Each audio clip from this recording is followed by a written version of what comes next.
Varthaman group के chairman SP. Oswal के लिए वह एक आम दिन था। वह अपने कार्यालय में बैठे कागजों में व्यस्त थे जब उनका फोन बजा। हल्के से चौंकते हुए उन्होंने फोन उठाया।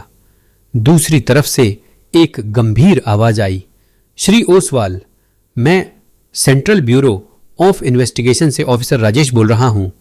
एक बड़े वित्तीय घोटाले में आपका नाम सामने आया है और यह मामला सुप्रीम कोर्ट तक पहुंच गया है। ओसवाल सकते में आ गए। उन्होंने कभी कुछ गलत नहीं किया था, फिर यह कैसे हो सकता है? उनकी आवाज में घबराहट झलकने लगी। मैंने कोई गलत काम नहीं किया है, उन्होंने असहाय होकर कहा। फोन पर दूसरी तरफ से आवाज ने उन्हें सांत्वना दी, श्री ओसवाल, हमें समझ है कि यह खबर आपके लिए बहुत परेशान करने वाली है, लेकिन आपके खिलाफ सबूत इतने मजबूत हैं कि आपको तुरंत सहयोग करना होगा। आप चाहें तो सुप्रीम कोर्ट में एक बंद सुनवाई करवा सकते हैं। ओसवाल का दिल उनकी छवि और प्रतिष्ठा के लिए धड़क उठा। वह इतने प्रतिष्ठित व्यक्ति थे, यह घोटाला उनकी साख के लिए एक बड़ा धक्का हो सकता था। जल्दबाजी में उन्होंने अधिकारी की बात मान ली। कुछ ही समय बाद उनके सामने एक वीडियो कॉल पर नकली सुप्रीम कोर्ट की सुनवाई का दृश्य चलने लगा। सामने बैठे न्यायाधीश ने कठोर स्वर में घोषणा की, श्री ओसवाल, सबूतों के आधार पर आपको तुरंत 7 करोड़ रुपए का भुगतान करना होगा ताकि मामले को रोका जा सके। घबराए हुए ओसवाल ने बिना कुछ सोचे समझे पैसे ट्रांसफर कर दिए। लेकिन 2 दिन बाद जब उन्होंने अखबार में इसी तरह की एक साइबर धोखाधड़ी की खबर पढ़ी, तब जाकर उन्हें अपने साथ हुई ठगी का एहसास हुआ।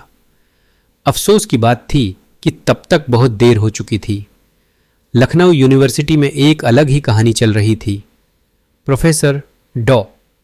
रुचिका टंडन अपनी कक्षा में छात्रों को पढ़ा रही थीं।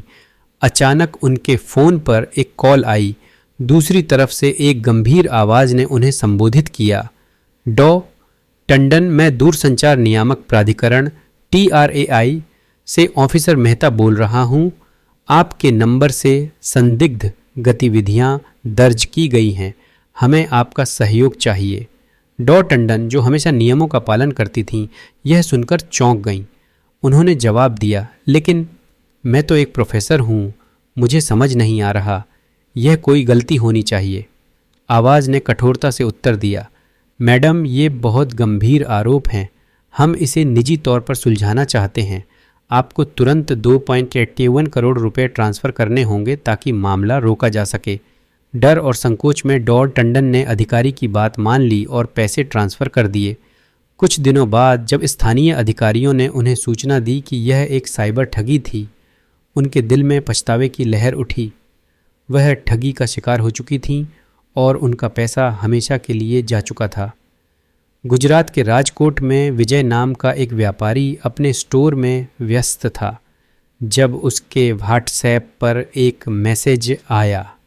एक फर्जी TRAI अधिकारी ने उसे धमकी भरे लहजे में कहा कि उसके फ़ोन नंबर से कुछ संदिग्ध गतिविधियां दर्ज की गई हैं। विजय को चुनने के लिए 2 विकल्प दिए गए थे, या तो वह तुरंत उत्तर प्रदेश के एक पुलिस स्टेशन में रिपोर्ट करे या वीडियो कॉल पर बयान दे। हमें आपकी निजी जानकारी की ज़रूरत है, अधिकारी ने कहा।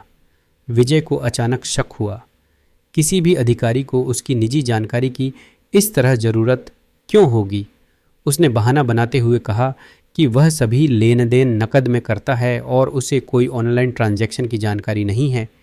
यह सुनते ही फर्जी अधिकारी ने कॉल तुरंत काट दिया। विजय ठगी का शिकार होने से बाल बाल बच गया। उसने राहत की सांस ली और समझा कि संदेह करना उसकी सतर्कता का एक अहम हिस्सा था। ये सिर्फ 3 कहानियां नहीं थीं, बल्कि पूरे भारत में फैलती एक खतरनाक साइबर ठगी की लहर का प्रतिबिंब थीं।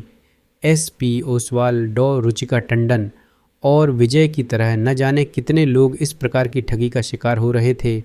इन ठगों की चतुराई थी कि वे एक अदृश्य डर और झूठे अधिकार का उपयोग कर लोगों को अपने जाल में फंसाते थे।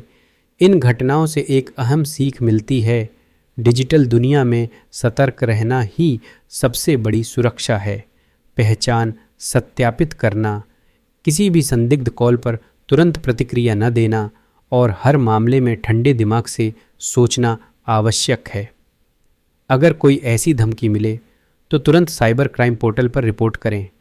इस तरह की ठगी से बचने के लिए एक आदत बना लें कि अनचाहे ईमेल या मैसेज के लिंक पर कभी क्लिक न करें और हमेशा सीधे बैंक या संबंधित सेवा के आधिकारिक नंबर पर संपर्क करें। डिजिटल ठगी की इस कहानी का अंत यह सिखाता है कि आज की डिजिटल दुनिया में सिर्फ तकनीकी सुरक्षा नहीं बल्कि व्यक्तिगत सतर्कता भी बहुत जरूरी है। डिजिटल गिरफ्तारी से सावधान रहें।